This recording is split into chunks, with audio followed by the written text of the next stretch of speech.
रहमान डकैत की दी हुई मौत बड़ी कसाईनुमा होती है। क्या आपने कभी सोचा है कि जिस एंट्री पर आज पूरा सोशल मीडिया झूम रहा है, जिस एक सीन ने रणवीर सिंह जैसे लीड एक्टर को भी बैकग्राउंड में धकेल दिया, क्या वह सच में सिर्फ एक फिल्मी एंट्री है या फिर उसके पीछे छुपी है करीब 35 साल पुरानी एक कहानी, एक ऐसा रिश्ता जो कैमरे पर दिखाई नहीं देता लेकिन हर स्टेप में महसूस होता है।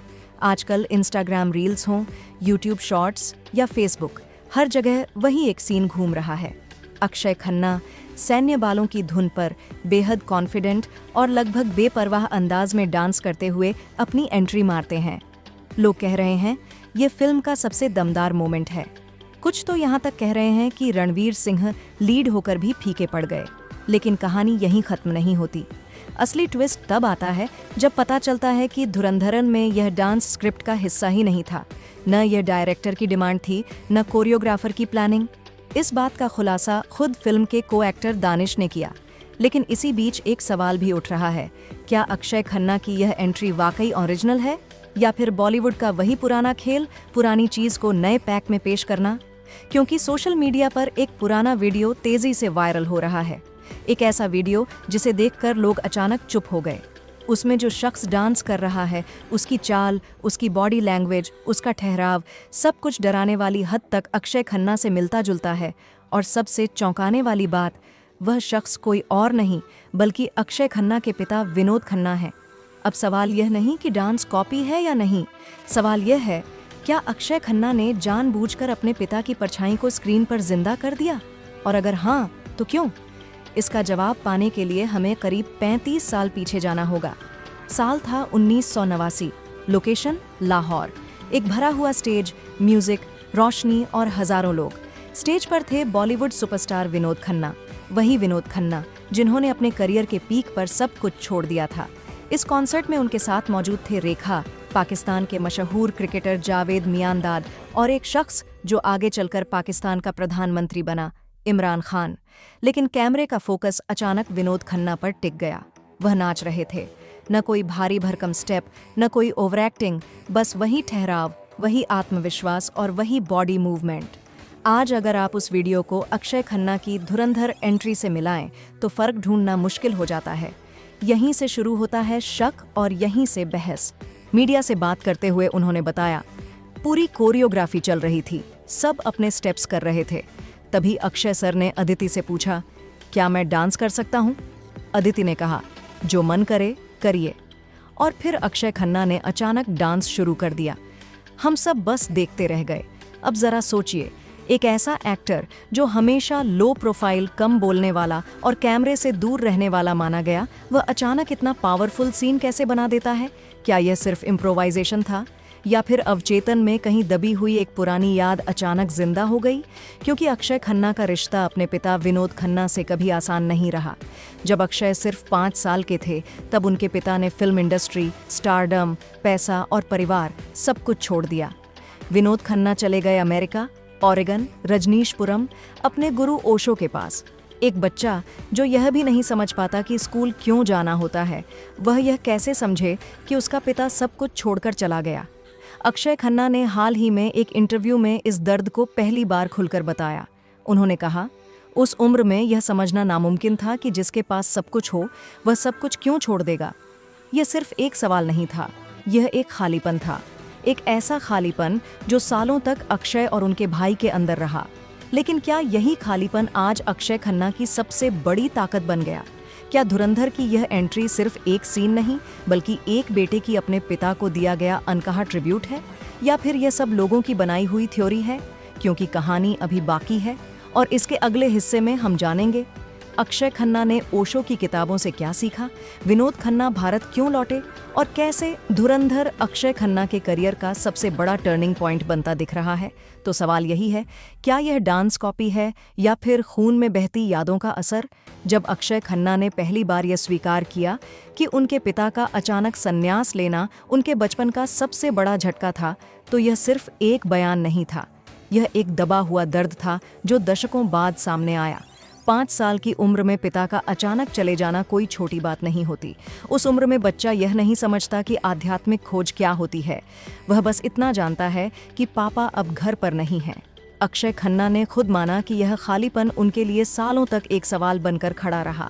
स्कूल चलता रहा, दोस्त बने, जिंदगी आगे बढ़ी, लेकिन कुछ था जो हमेशा अधूरा रहा। शायद यही वजह है कि अक्षय खन्ना हमेशा बाकी स्टार किड्स से अलग रहे। न ज्यादा पार्टियां, न पब्लिक अफेयर, न लाइमलाइट की भूख। और यहीं से कहानी एक और मोड़ लेती है। जब अक्षय 15-16 साल के हुए तब उन्होंने पहली बार अपने पिता को समझने की कोशिश की। उन्होंने ओशो की किताबें पढ़ीं, प्रवचन सुने, उनकी सोच को जाना, और तभी एक ऐसा एहसास हुआ जिसने उनका नजरिया बदल दिया। अक्षय ने कहा, मुझे समझ आने लगा कि मेरे पिता के अंदर कुछ ऐसा टूटा होगा, कुछ ऐसा हिला होगा कि उनके लिए संन्यास कोई ऑप्शन नहीं बल्कि जरूरत बन गया था। यह लाइन बहुत कुछ कहती है, क्योंकि विनोद खन्ना कोई असफल अभिनेता नहीं थे। वह अपने स्टारडम के सबसे ऊंचे मुकाम पर थे। नाम, पैसा और करोड़ों चाहने वाले, सब कुछ था। फिर भी उन्होंने सब कुछ छोड़ दिया। अब सवाल यह है, क्या ऐसा फैसला बिना किसी अंदरूनी तूफान के लिया जा सकता है? इस तूफान को अक्षय खन्ना ने धीरे धीरे समझा, लेकिन इस समझ के बावजूद उनके अंदर का बच्चा पूरी तरह ठीक नहीं हुआ। शायद यही वजह है कि अक्षय खन्ना आज भी अपनी पर्सनल लाइफ को कैमरों से दूर रखते हैं। अब इसी पृष्ठभूमि में अगर आप धुरंधर की एंट्री देखें तो वह सिर्फ एक डांस नहीं लगती। ऐसा लगता है जैसे कोई इंसान खुद को पूरी तरह छोड़कर भीड़ के बीच खड़ा हो।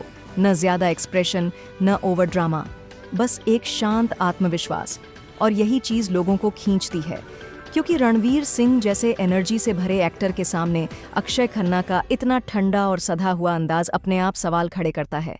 क्या यह जानबूझकर किया गया था, या फिर वही संस्कार हैं जो अक्षय ने अपने पिता से अनजाने में पाए? इसी बीच एक और बड़ा तथ्य सामने आता है।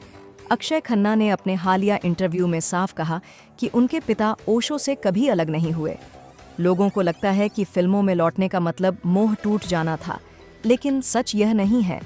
अक्षय के मुताबिक विनोद खन्ना इसलिए लौटे क्योंकि बाहर की दुनिया बदल चुकी थी।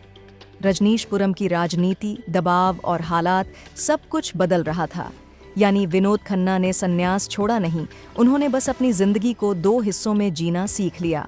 शायद यही संतुलन अक्षय खन्ना के भीतर बहुत गहराई से बैठ गया।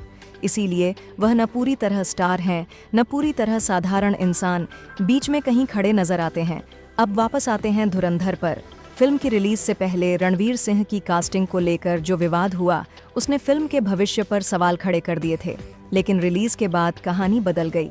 फिल्म की ट्रीटमेंट, कहानी और सबसे ज्यादा अक्षय खन्ना की परफॉर्मेंस, सब कुछ भारी पड़ गया। और उसी परफॉर्मेंस का सबसे वायरल हिस्सा बना वह एंट्री सीन, जो स्क्रिप्ट में नहीं था, जो प्लान नहीं किया गया था, और शायद इसलिए सबसे सच्चा था। क्योंकि जब कोई चीज़ दिल से निकलती है तो वह सीधे स्क्रीन से लोगों के दिल तक पहुंचती है। तो सवाल फिर वहीं लौट आता है, क्या यह डांस कॉपी है? अगर कॉपी का मतलब अपने पिता की यादों को अपने तरीके से जिंदा करना है तो शायद हाँ, लेकिन अगर कॉपी का मतलब क्रिएटिव चोरी है तो शायद बिल्कुल नहीं, क्योंकि यह चोरी नहीं, यह विरासत है। अगर आप विनोद खन्ना के पुराने वीडियो देखें और फिर अक्षय खन्ना की एंट्री देखें तो फर्क साफ दिखेगा। विनोद खन्ना के डांस में एक आज़ादी थी, जैसे उन्हें दुनिया की परवाह नहीं, जबकि अक्षय खन्ना के डांस में एक ठहराव है, एक वर्जन, जैसे हर कदम के साथ कुछ याद कर रहे हों। यानी यह हूबहू नकल नहीं, ये एक इवोल्यूशन है, एक पिता से बेटे तक भावनाओं का सफ़र। शायद इसी वजह से यह सीन सिर्फ वायरल नहीं हुआ, बल्कि लोगों के दिमाग में बैठ गया। और शायद यही कारण है कि रणवीर सिंह लीड एक्टर होते हुए भी इस एक सीन में पीछे छूट जाते हैं। ये रणवीर की कमी नहीं, ये अक्षय की गहराई है।